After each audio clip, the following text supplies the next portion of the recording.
merci de nous retrouver pour La Foi prise au mot, votre rendez-vous de formation que nous allons consacrer aujourd'hui à un mot qui fait un peu fantasmer, qui est le mot exorcisme. Dans chaque diocèse, depuis son origine, l'Église a installé des exorcistes et cette mission a déchaîné les curiosités. On a tous en mémoire les images terrifiantes du film L'Exorciste et on imagine des possédés, des démoniaques, des combats épiques, des grands exorcismes en latin. Alors qu'en est-il aujourd'hui? Est-il encore utile qu'il y ait des exorcistes? Comment se déroule leur mission? Pour répondre à ces questions, je crois que le plus intéressant, c'est de la poser aux principaux intéressés. Le père Maxime d'Arbaumont, bonjour. Bonjour. Vous êtes l'exorciste pour la zone apostolique de Paris.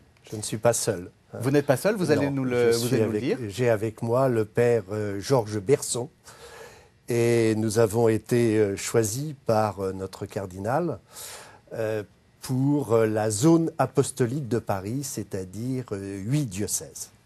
Et Madame Catherine Métral, bonjour. Bonjour. Vous êtes mère de famille, bénévole et écoutante au service de l'exorcisme. Alors, je pense qu'avant de commencer à aller dans le cœur du sujet, c'est-à-dire comment fonctionne un exorciste, qu'est-ce que c'est que l'exorciste? Je pense que c'est la première question qu'il faut qu'on se pose. Je l'ai dit dans mon lancement, l'exorcisme est une tradition extrêmement ancienne dans l'Église. Oui, tout à fait. Dans l'Ancien Testament, on parle peu, finalement, du diable, du malin, du tentateur. Encore est-il que le livre de la Genèse commence par ce que nous savons, le tentateur qui va faire chuter Ève et Adam. Mais c'est surtout le Nouveau Testament qui va citer souvent Satan, le diable, le malin, l'adversaire, le démon, et qui va préciser, et le Christ le rappellera, bien sûr, dans son combat contre lui, qu'il existe. Qu'il existe. Dans les dogmes de l'Église, il n'est pas tant précisé d'éléments sur le diable, le malin. Mais on ne le trouve pas, par exemple, dans le symbole de Nicée-Constantinople ou le symbole des apôtres. Et l'on me demande souvent, mais crois-tu au diable? Oui, bien sûr. Alors, je donne la réponse. Je n'y crois pas à la façon de ce que je crois, de la communion des saints, la résurrection de la chair, la vie éternelle, l'Esprit Saint. Non, mais je sais qu'il existe. Et l'enseignement de l'Église est le suivant. L'Église participe à la victoire du Christ sur le diable, car le Christ a donné à ses disciples le pouvoir de chasser les démons. Vous vous souvenez que le Christ, c'est Luc qui nous rappelle cela au chapitre 10e de son évangile. Jésus envoie ses disciples en mission. Ils reviennent déjà tout joyeux et heureux de savoir qu'ils ont guéri, qu'ils ont chassé les démons. Et Jésus leur dit, mais oui, je voyais le démon tomber en flammes. Et il leur dira après, je vous ai donné la mission d'écraser le serpent, d'écraser les scorpions et d'écraser toutes les forces du mal qui nuisent à l'homme, à l'humanité. Alors, ça c'est le discours théologique. Est-ce que vous l'avez rencontré, le mal, le démon? Ben, bien sûr. Nous sommes libres, Dieu nous a créés libres, oui. Et on est libre de choisir entre le bien et le mal. Oui, mais est-ce que dans les gens que vous avez vus dans ce service de l'exorcisme, est-ce que vous l'avez vu?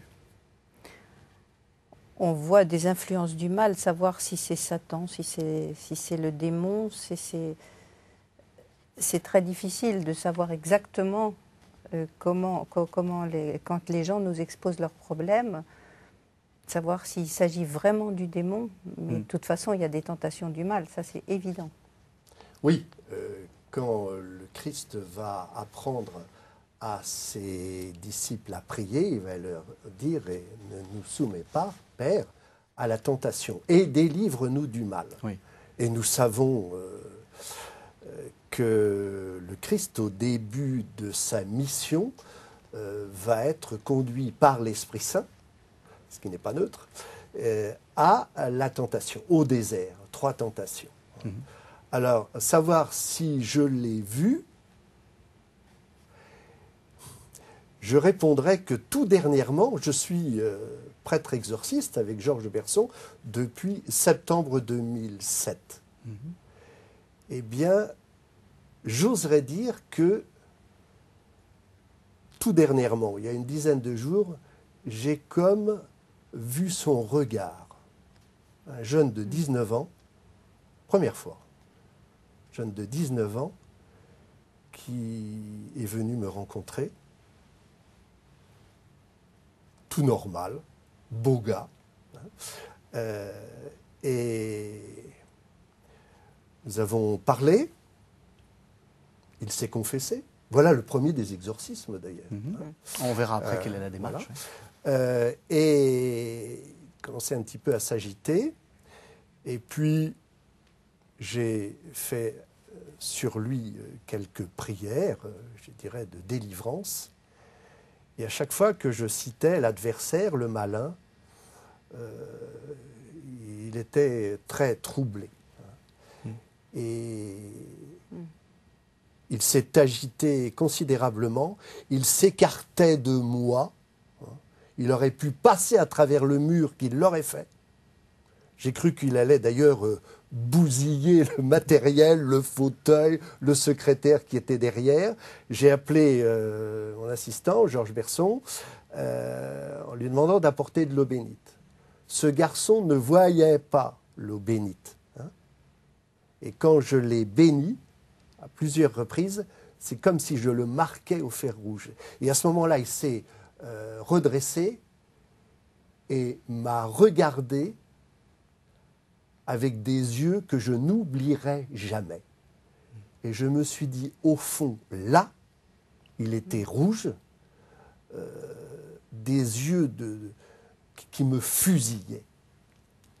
Et je me suis dit, si je pouvais prendre une image, c'était un chien-loup, encore tenu à la laisse, qui allait foncer sur nous. Là, je dois dire, je suis passé par un sentiment de peur. Et comme nous œuvrons à la basilique de Notre-Dame de Bon Secours, du Perpétuel Secours, j'ai regardé l'icône de la Vierge et je suis allé l'embrasser. Et le Seigneur m'a dit, ne t'inquiète pas, c'est normal que tu passes par la peur, mais je suis là. N'aie aucune peur. Donc je n'en ai plus eu. Et j'étais très paisible. Et puis là, nous avons pratiqué un exorcisme majeur. On en parlera. Oui. J'oserais dire, j'ai vu un regard qui me précise qu'il n'est jamais loin. Il ne faut pas ce mal, ce malin, ce diable, il ne faut pas le voir partout, mais il ne faut pas le voir nulle part. Parce que la question qu'on peut se poser, c'est ce jeune homme, il est peut-être simplement un peu fou. Je pense que c'est une question que vous posez toujours. Est-ce que c'est un problème psychologique ou est-ce que c'est une vraie possession? C'est là que l'entretien avec l'écoutante, au départ, si vous voulez, l'organisation du service. Alors, comment est-ce qu'on fait? Alors, on est une équipe de 12 écoutantes. Il y a un tiers de religieuses et 2 tiers de laïcs.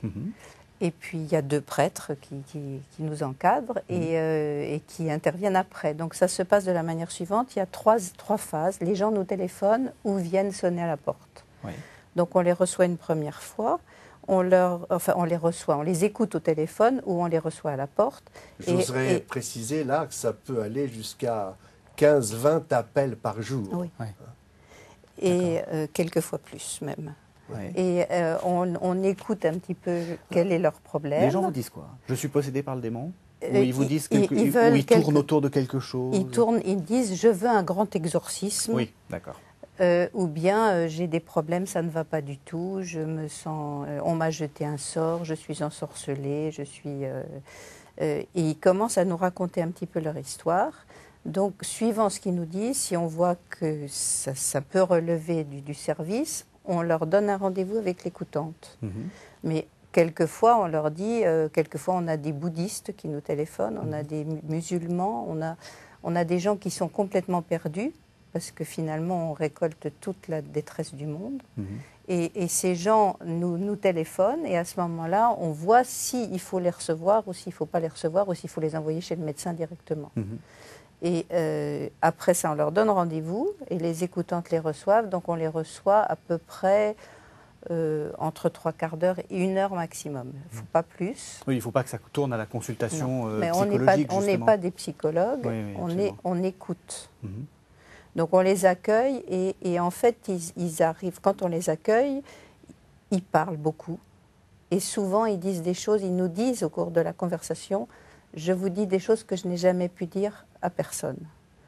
Alors, il y a une chose très importante, c'est qu'il ne faut pas qu'on les considère comme fous, parce qu'ils vous disent mais je ne suis pas fou. Mais non, vous n'êtes pas fou, on écoute ce que vous avez à dire, on est parfaitement à l'écoute de votre problème, on n'est pas là pour juger, on n'est pas là pour... mais souvent, quand même, on leur conseille d'aller voir le médecin. En plus Et après cet entretien, ça n'est qu'après que les personnes, on leur dit, vous pouvez retéléphoner si vous voulez pour rencontrer le prêtre, mais vous téléphonez la semaine prochaine. Parce qu'on part du principe que les affaires de Dieu, on a le temps. C'est pas dans l'urgence, jamais. Donc, ils retéléphonent 8 jours après pour prendre rendez-vous avec le prêtre. Alors là, on est, comme le service fonctionne, ben quand même on est 12, mais on reçoit à peu près, en moyenne, 8 personnes par jour.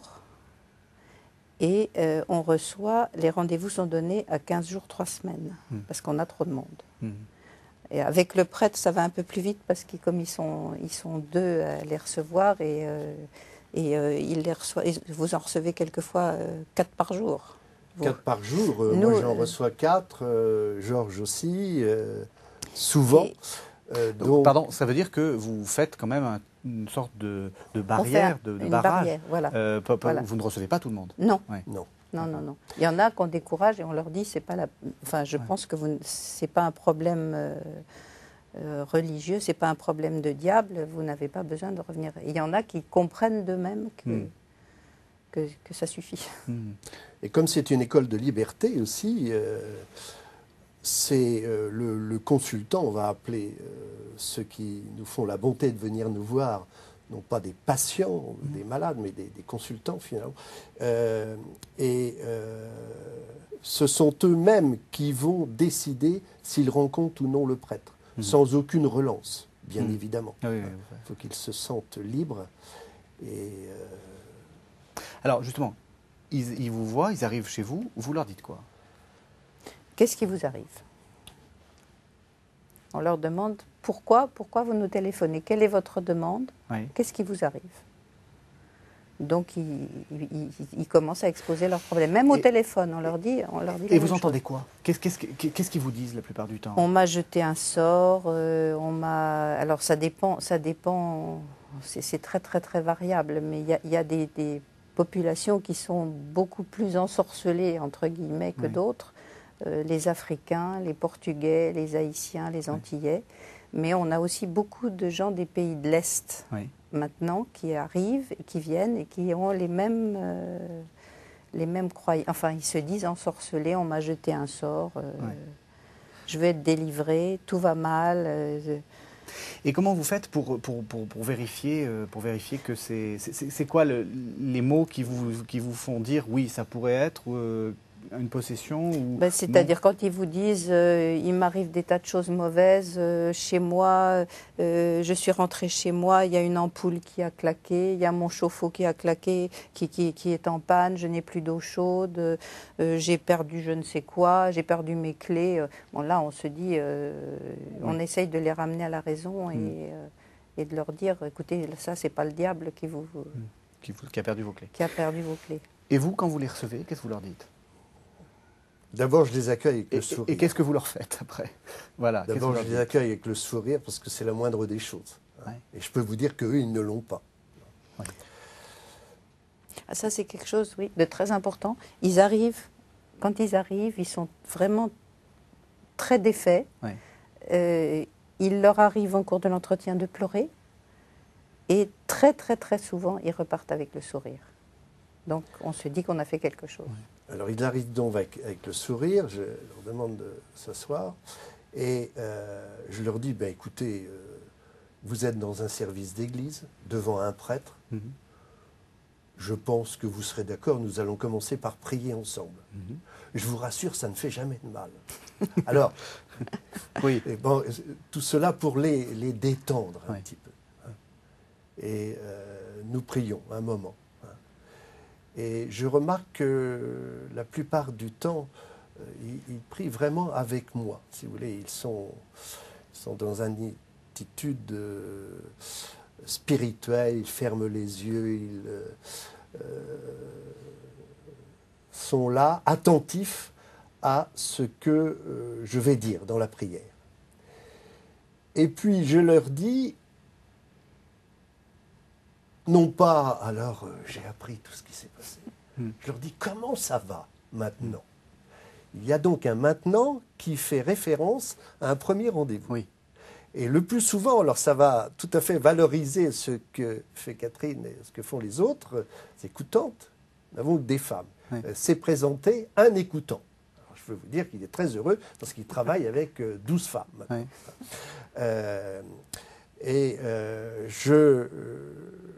J'apprends le plus souvent qu'ils ont déjà parlé et que ça commencerait à aller un peu mieux. Bon signe. Virgule mais. Et là, tout redémarre. Tout redémarre, c'est-à-dire rien ne va. C'est toujours comme ça. Ça va un peu mieux, mais en fait, oui. Mais voilà. Oui. Alors, nous travaillons beaucoup avec une femme remarquable qui était médecin, qui vient de partir parce qu'elle était là depuis 7 ans et son curé l'appelle à s'engager beaucoup plus dans sa paroisse, surtout au niveau du service des funérailles. Et elle disait, ce qui est très juste, c'est que nous recevons le concentré de la détresse humaine. Et je puis vous assurer que depuis que je tiens ce nouveau ministère, j'imaginais peut-être, mais je n'avais jamais été affronté à ce que peut représenter une vie depuis, j'oserais dire, depuis sa conception. Bien souvent, nous recevons 70% de femmes qui nous disent, je n'étais pas, bien souvent, pas généralisé non plus, mais j'ai jamais été désirée. L'une me disait, ma mère sur son lit de mort m'a dit, comment es-tu là? J'ai tout fait pour essayer d'avorter. Jusqu'à l'âge de 4 ans, je t'ai fait boire des potions pour que tu meures. Et tu es encore là. Vous vous rendez compte? Alors, ça, c'est un cas limite, mais qui se retrouve d'une certaine façon. Donc, il y a eu une enfance, une petite enfance épouvantable. Et au fond, de cela, ensuite, rien n'a été comme il le faut. On a aussi beaucoup de femmes qui ont été violées ou qui ont été dans leur enfance et qui viennent le dire et qui disent c'est quelque chose dont je n'ai jamais parlé. Donc, si vous voulez, je pense que les gens viennent nous voir aussi pour déposer leur fardeau. Là, il y a une généralité sur le viol des femmes. Nombre d'entre elles ont subi l'inceste. L'inceste, oui, du grand-père. Généralité dans le viol. Au niveau de l'inceste, je dirais 75%. Ah oui, c'est c'est impressionnant. Et est-ce que ça prédispose, à votre avis, à être, comment dire, possédé ou à avoir à ce moment-là, il ne s'agit pas d'une possession du tout, parce qu'il s'agit d'un mal-être et d'une détresse humaine et morale absolument énorme, mais ce n'est pas du tout, c'est pas une possession du démon. Au contraire, il faut leur dire qu'elles n'y sont pour rien et que... Voilà le rôle de notre discernement. Elles ne sont pas damnées du tout parce qu'elles ont été violées, au contraire. Oui, elles ne sont pas possédées, mais elles l'ont vu de près, le mal. Elles ont vu le mal de près, mais elles ne sont pas possédées. D'accord. Et donc, votre rôle, c'est de leur dire quoi? Comment est-ce qu'on peut réparer 30 ans ou 40 de leur dire ans de... Dieu vous aime, vous êtes un enfant de Dieu, Dieu vous aime, et il faut lui faire confiance, et il faut peut-être retourner vers la foi, si vous l'avez un peu perdu, ou bien retourner vers les sacrements, vers un chemin de foi. C'est un petit peu ça vers ça qu'on les dirige, oui, si vous voulez. Tout à fait, c'est cela. C'est-à-dire que moi, souvent, je me dis, bon, mon cardinal l'a voulu, pour nous deux, nous sommes des prêtres exorcistes. J'oserais presque dire que je suis davantage prêtre éveilleur de foi. Éveilleur de foi. Vous avez des gens qui sont pris par ce monde de la voyance, qui perdent des sommes, mais faramineuses dans ce domaine-là, par dizaines d'euros, par centaines d'euros, par milliers d'euros. Et ça ne s'arrête pas là. Il y a des protocoles qui sont suivis. Ça va être long, vous venez me voir, dit le charlatan, le mage, le marabout, le voyant, etc. Et donc, ces gens pensent qu'ils sont possédés, et c'est vrai que le malin n'est jamais loin.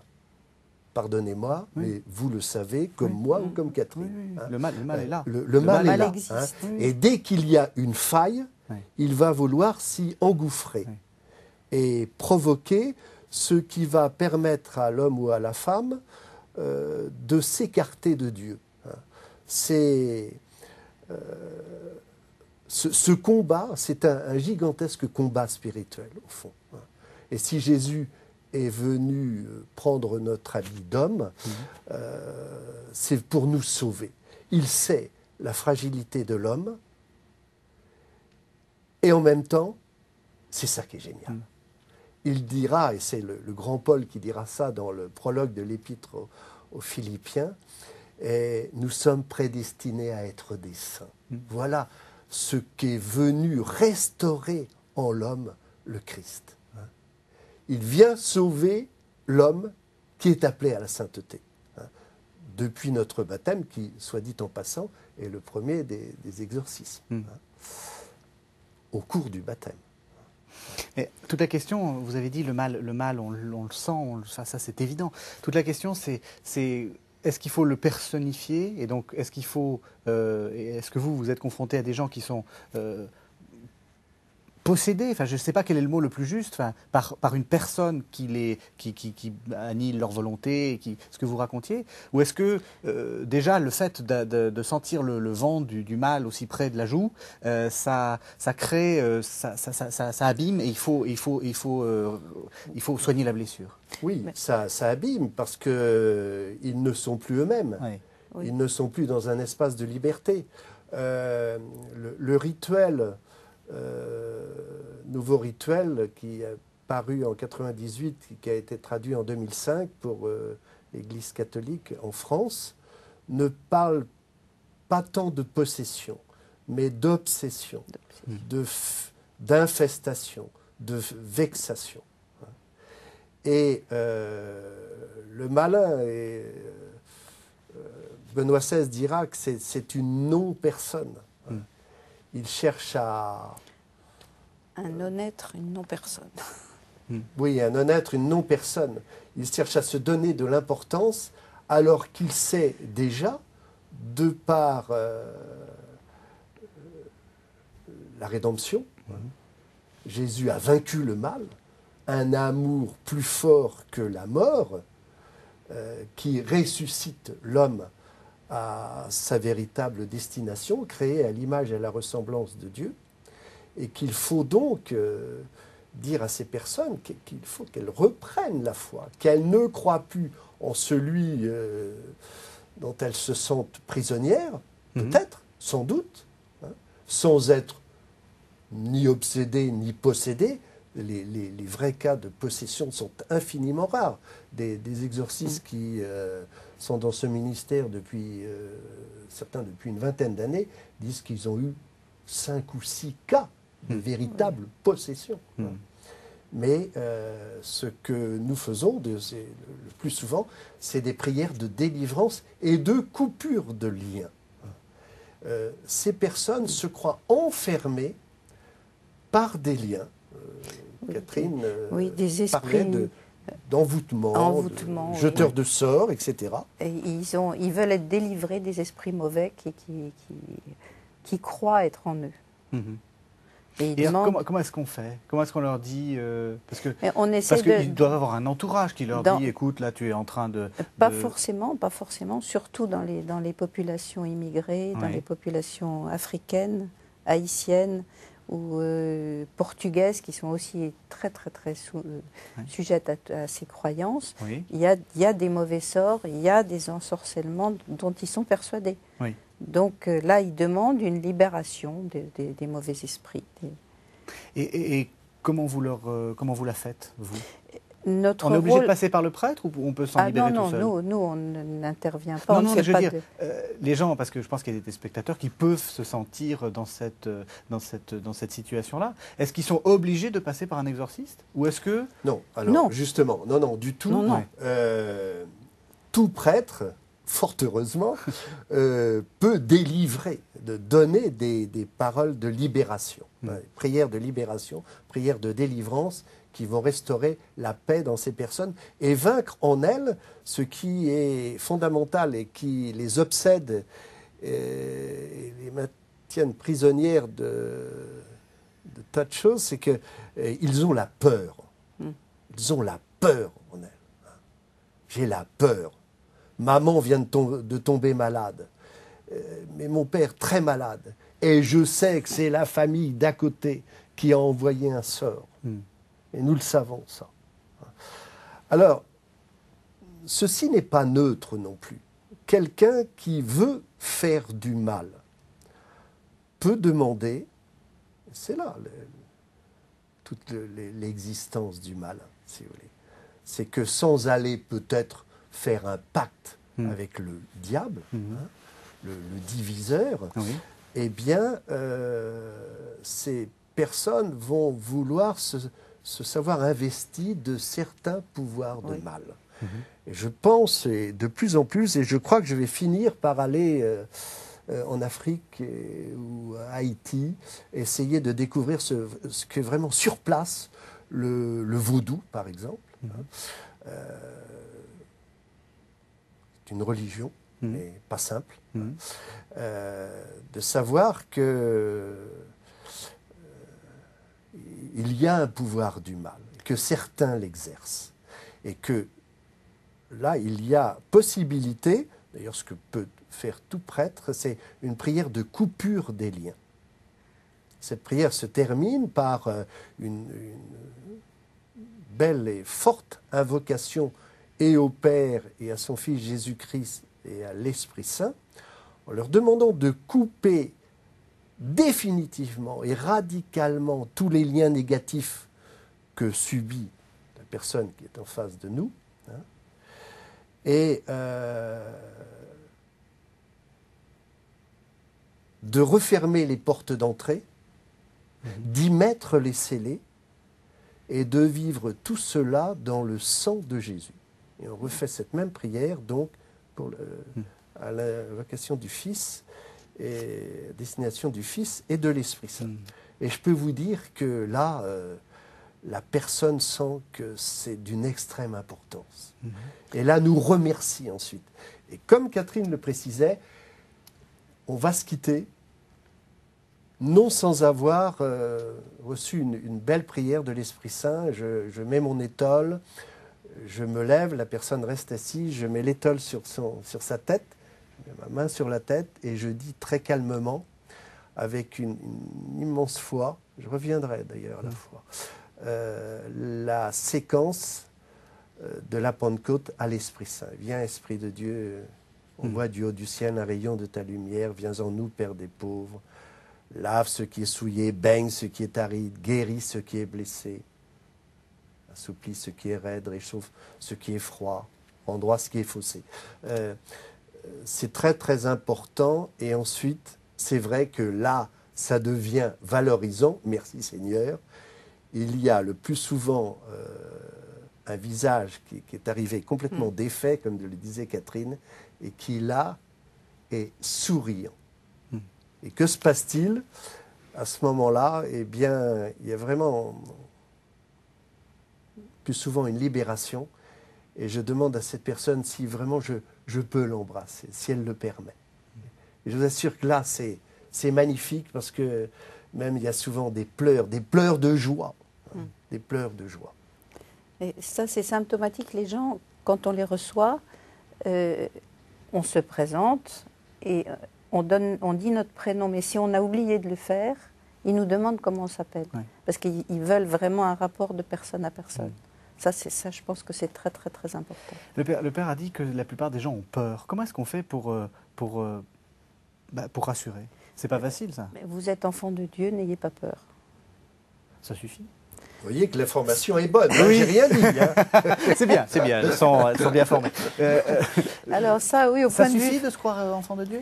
Pourquoi? Parce que ça veut dire quoi, théologiquement? Ça veut dire que Dieu, de toute façon, est plus fort que le mal? Oui. Oui, ça, nous en sommes quand même persuadés. Sans ça, on ne ferait pas ça. Oui. Je crois que là, il faut vraiment en être persuadé. Et il faut en persuader tout le monde. Ça veut dire, c'est ça le cœur de votre métier, si j'ose dire. La difficulté, c'est que nous, Européens, on est très cartésiens quand même. Et on a en face de nous souvent des gens qui ont des croyances qu'on a du mal, le vaudou, la magie noire, on a vraiment du mal à entrer là-dedans.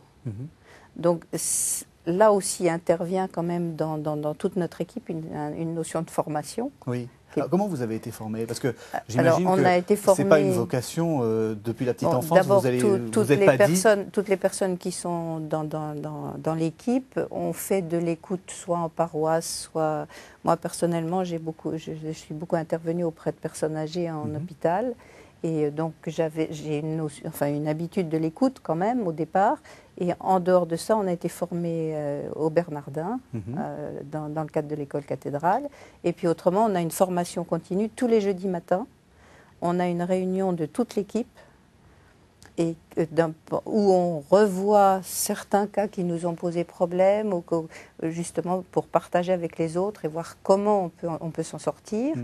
Et puis surtout, on a des intervenants extérieurs, psychologues, psychiatres, prêtres, missionnaires, religieuses missionnaires, qui justement connaissent les problèmes de l'Afrique ou des Antilles. Parce qu'il n'y a que ça? Il n'y a pas des gens... Ah non, on a des métropolitains tout à fait... Et on a des personnes âgées, et ça c'est terrible, parce que des personnes âgées... qui arrivent, j'en ai eu une la semaine dernière, 80 ans, et qui a en fait une anxiété de la mort, et qui se rend compte peut-être à la fin de sa vie qu'il y a des choses qui ne vont pas, et qui, ayant tellement peur, se croit possédé. Mais c'est pas le diable, c'est au contraire l'Esprit Saint qui lui fait c'est l'Esprit Saint, peut-être, il faut les rassurer. À ce moment-là, il faut les rassurer. Ça vous est arrivé, d'avoir peur? Vous l'avez dit là, mais c'est une seule fois. C'est pas ou vous d'avoir peur ou d'être complètement désespéré et de se dire mais finalement on n'y arrivera jamais. Oui, alors ça c'est assez curieux, c'est ce que je disais tout à l'heure au père d'Arbaumont. C'est en entretien, on se dit mais qu'est-ce que je vais pouvoir lui dire? Je suis un peu perdue, je sais pas. Ouais. Et puis tout d'un coup. Alors, je pense que là, c'est peut-être l'Esprit Saint qui... Oui, c'est sûrement. Oui. Et vous voyez, je parlais de la foi, et j'oserais dire, mais qu'est-ce que tout cela, au fond, la charité commence par soi-même. Que m'apporte ce ministère à moi, prêtre? J'ai rien demandé, j'étais tout à fait heureux comme curé. Et je pense mes ouailles avec moi, eh bien, j'oserais dire, et j'en remercie mon cardinal, mon père spirituel m'a dit que lorsque j'avais été appelé à être prêtre exorciste, il m'a dit, ça c'est encore un coup de l'Esprit Saint, n'aie pas peur, n'aie pas peur. Eh bien, je crois que je n'ai jamais eu une telle foi. Parce que quelle est quelle est mon arme souveraine vis-à-vis toute la panoplie, on va dire, de cette, pardonnez-moi, de cette saloperie que nous oppose en face le mal. Hein. La liste, elle est longue. Hein. On y est encore ce soir. Eh bien, tard. Eh bien, c'est de savoir que l'Esprit Saint est là, qu'il me conduit, qu'il renforce ma foi et qu'il renforce ma joie. Je pourrais vous assurer que j'ai jamais été si heureux d'être prêtre, parce que c'est quasiment, il y a le combat spirituel que je vis le mien, mais je vis celui de la personne qui est en face. Et je vais donc lui dire, n'ayez pas peur, je me reprends, mais pensez à celui dont vous êtes l'enfant. La plupart de ceux qui viennent nous voir sont des baptisés. Hein. Donc vous êtes enfant de Dieu. Vous êtes pratiquant, oui mon père. Très bien, nous venons de fêter Pâques, vous avez eu une belle cérémonie. Ben, c'est-à-dire que cette année, ça n'a pas été facile. Je n'ai pas pu aller... Bon, je vois que la personne prie le matin et le soir, c'est déjà très bien. Hein, je l'en félicite. Mais je lui dis... Alors, je lui propose déjà de se confesser. Est-ce que vous voulez remettre au Seigneur, qui est un océan de miséricorde, est-ce que vous voulez lui remettre toute votre misère? Alors, il y a déjà là des pans de forteresse qui tombent dans la mer. Hein. Je peux vous dire, c'est très impressionnant. Très, très impressionnant. Puis après, je leur dis, le sacrement de réconciliation est totalement ordonné en correspondance avec le sacrement de l'Eucharistie. Est-ce que vous savez quel est le génie de notre religion? Nous prions le Seigneur et nous pouvons le recevoir. Vous allez le manger. Vous vous rendez compte? Il va venir en vous. Et il va vous permettre de devenir ce que vous recevez. Et les gens me regardent en disant, mais c'est incroyable, mais ça c'est possible. Mais oui, je leur dis, c'est ça. C'est ça la foi. Et vous pensez que le mal vous a vaincu, que vous êtes fichu dans votre vie n'a plus aucun sens et que vous en pleurez et que vous en êtes infiniment triste. Et je leur dis, retrouvez l'espérance. Retrouvez celui qui veut vous faire vivre, celui qui veut vous relever. Il sait vos misères, bien sûr. D'abord, il vous aime, ce que disait Catherine si bien, et il vous aime. Ces personnes, pour ainsi dire, ne sont plus aimées. De savoir que quelqu'un les aime et qu'il s'agit de Dieu, et qu'un prêtre vient en assurer, donc ça doit tenir la route, tout ça. Hein. Et que par conséquent, le ressuscité qu'ils reçoivent, qu'ils vont recevoir, est plus fort que tous les mauvais esprits, les mages, les marabouts, les voyants, hein, les charlatans réunis. Hein. Alors là aussi, comme il faut partir de la base, je leur dis, il était mort. Hein, vous êtes d'accord? Oui, il est mort sur la croix. Ça, je le sais. Hein. Eh bien, pendant 3 jours, il est froid. C'est terminé. Hein. Eh bien non, il est vivant. Et c'est tellement vrai. C'est regardez, dans cette pièce, il y a une chaise qui est libre. Eh bien, il est là. Quand 2 ou 3 personnes sont assemblées en mon nom, je suis là au milieu d'elles. C'est lui qui vous regarde, qui vous aime, qui vous tient la main, qui vous prend dans ses bras, qui vous réconforte. Alors évidemment, on peut comprendre après qu'il y a un sourire qui s'instaure, le sourire de Dieu. Voyez. Au fond, je suis l'instrument, nous sommes les instruments du sourire de Dieu. Et cela, c'est extraordinaire pour ma joie de prêtre et pour ma foi. Je crois que j'ai jamais eu tant la foi. Parce que je sais que ma seule arme, c'est la prière. Vous aussi, ça vous a renforcé votre foi? Oui. Pourquoi? Peut-être parce qu'on se sent un petit peu un instrument entre ses mains, peut-être. Peut-être. Et parce vous sentez que vous avez une efficacité, un pouvoir? Vous sentez que... Non, pas un pouvoir, parce que je pense que ce qu'on fait, il faut vraiment rester très très humble et surtout pas croire qu'on a des pouvoirs magiques. Ça, non, pas du tout. Pas du tout, mais on a l'impression de pouvoir aider quand même et de servir à quelque chose. Ça, c'est oui, il y a déjà un pouvoir qui passe là. Ouais. Parce que comme moi je leur dis, vous avez été reçus que par, vous disiez, par Cécile, sœur Carla, sœur Florence. Vous avez... Oui, ça s'est très bien passé. Ah, ce qu'elles sont gentilles. Hein. Oui, non, mais oui, mais c'est déjà ça. Vous voyez hein. Ce rôle d'écoute est fondamental. Elles m'ont écouté. Donc ça c'est très important. Elles ont pris au sérieux ce que j'affirmais. On a pris le temps. On leur a donné du temps. Et le temps, c'est ce qui permet de vaincre le mal? Je ne sais pas si ça permet de vaincre le mal, mais au moins de les écouter, de leur permettre de poser leur fardeau. Oui, je rebondis tout de suite là, parce que Dieu a une patience, une patience infinie. Hein. Et donc, il a pu laisser filer les choses parce que il se propose toujours, mais il ne s'impose jamais. Et que dès lors où ces personnes sont dans nos bureaux, eh bien là, il agit. On lui donne et elles sont parfaitement, elles ont conscience, enfin au moins pour 80 ou 90% d'entre elles, qu'elles sont dans un lieu d'église quand même. Donc là, c'est pas comme ailleurs. Alors, je suis très content parce qu'il nous reste un peu moins de 10 minutes d'émission et on n'a pas parlé du grand exorcisme et de tout ça. On n'a pas parlé du manuel de l'exorcisme, des choses comme ça. Est-ce que vous en faites et qu'est-ce que c'est? Qu'est-ce que c'est finalement que ce fameux exorcisme, ce rituel d'exorcisme? En quoi il consiste et finalement quel est son sens? Je suis très content parce qu'on a bien senti que ce qui est important, c'est plus le côté humain, le côté écoute, que le côté magique d'une certaine façon de l'exorcisme. Il n'y a pas de magie dans l'histoire. Voilà. Alors, qu'est-ce qui se passe?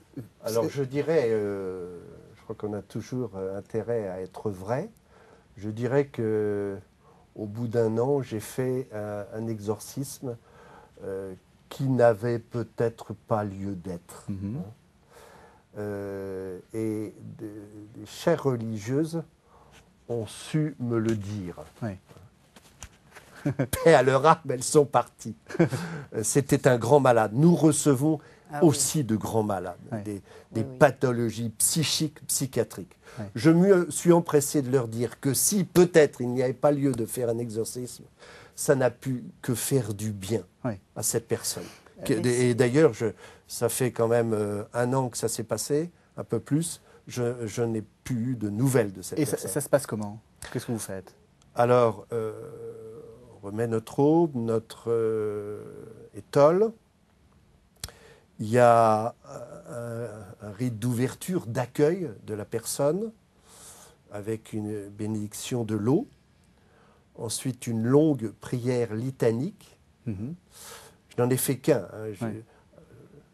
celui qui n'avait pas lieu d'être. Et puis, dernièrement, je vous en avais parlé avec ce jeune de 19 ans. Prière litanique, on invoque les saints.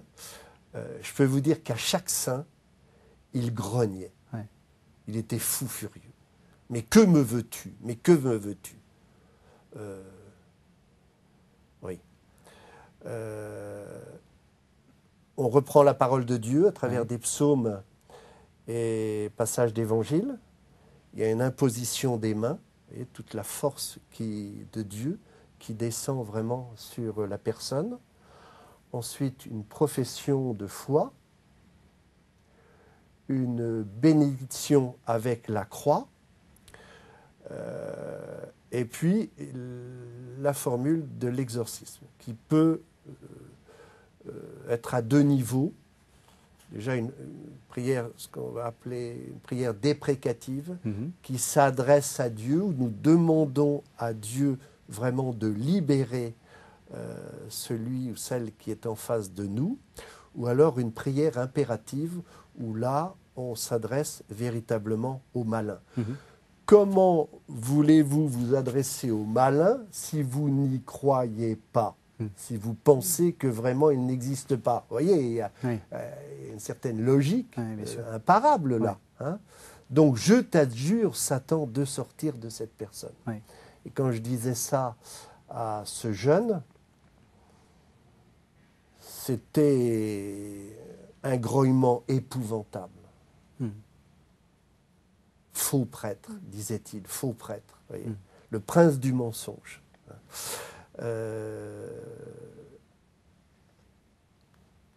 Cette prière se déroule, et puis ensuite, il y a une conclusion avec une prière à la Vierge Marie. Donc, c'est relativement long.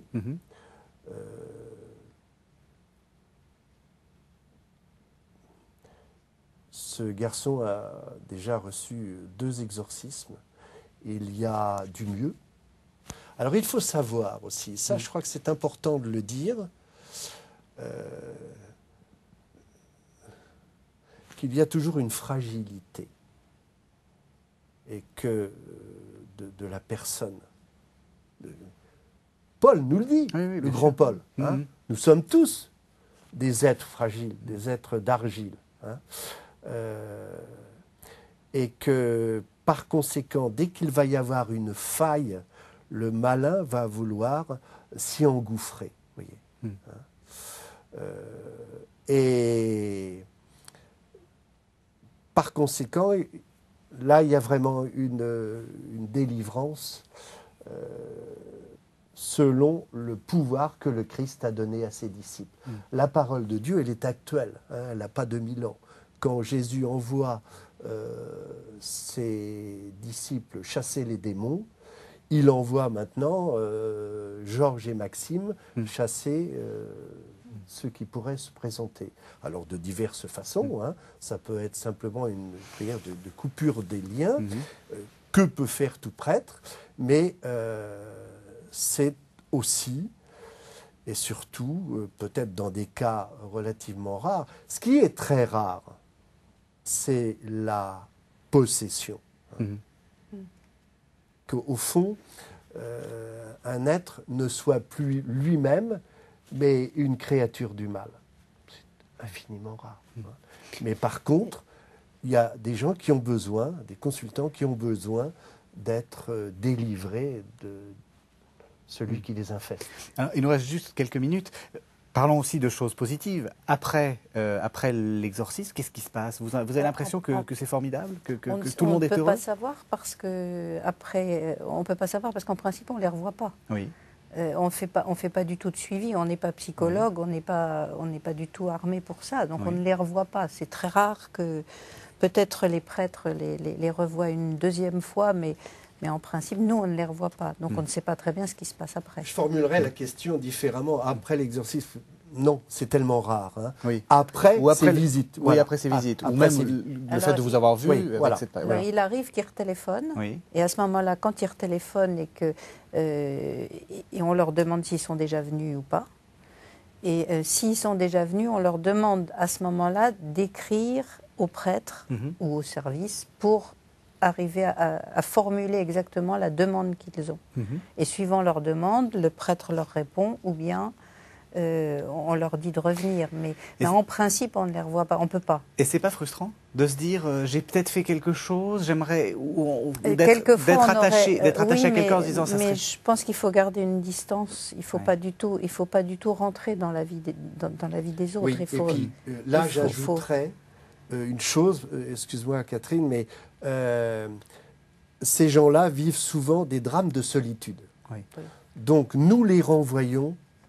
Dans leur ce sont des chrétiens, ce sont des catholiques, ce sont des baptisés, ce sont des enfants de Dieu, dans leur paroisse. Qu'ils fassent partie de mouvements, qu'ils aillent dans des groupes de prière, qu'ils se sentent investis de leur rôle d'enfants de Dieu. Et on ne peut pas être chrétien tout seul. Donc, on a besoin d'eux, ils ont besoin des autres. Merci Maxime, parce que ça, j'avais oublié. Oui. On les renvoie systématiquement dans l'entretien, on les renvoie à un groupe dans leur paroisse, à pour les plus jeunes, un groupe de jeunes, ou s'ils veulent renouer avec la foi, des groupes de grands recommençants, des groupes de prière. Alors, il nous reste juste quelques minutes. J'ai envie de vous poser une question avec une réponse brève, malheureusement. C'est quoi la plus belle expérience que vous avez eue? La plus belle expérience que j'ai eue, de voir une femme qui est arrivée, qui avait vraiment eu un passé terrible, qui avait été violée dans son enfance, excisée par la grand-mère, enfin vraiment, et qui est arrivée, qui pleurait comme pas possible, et je me disais, mais qu'est-ce que je peux faire pour cette pauvre femme? Et elle est repartie avec un sourire, et ça c'est vraiment... C'est vrai qu'on a l'impression d'avoir servi à quelque chose et on est récompensé. Oui, je dirais aussi la même question. Déjà, je pense très très souvent, parce que je l'aime beaucoup, je crois que c'est réciproque, j'aime beaucoup la petite Thérèse de l'Enfant Jésus et de la Sainte Farce. Elle dit « Je désire vous aimer et vous faire aimer, Trinité bienheureuse ». Voilà. Aimer le Seigneur à travers ceux que j'aime, hein, et je pense qu'ils le savent. Est-ce qu'on ne pourrait pas terminer par une prière? Volontiers. J'ajouterais, parce que je ne sais pas si je l'ai dit, que nos papes croyaient beaucoup au malin. Prends, Seigneur, et reçois toute ma liberté, ma mémoire. C'est une prière d'Ignace de Loyola. Mon intelligence et toute ma volonté, tout ce que j'ai et possède. Tu me l'as donné, à toi, Seigneur, je le rends. Tout est à toi, disposant selon ton entière volonté. Donne-moi ton amour et ta grâce, c'est assez pour moi. Merci.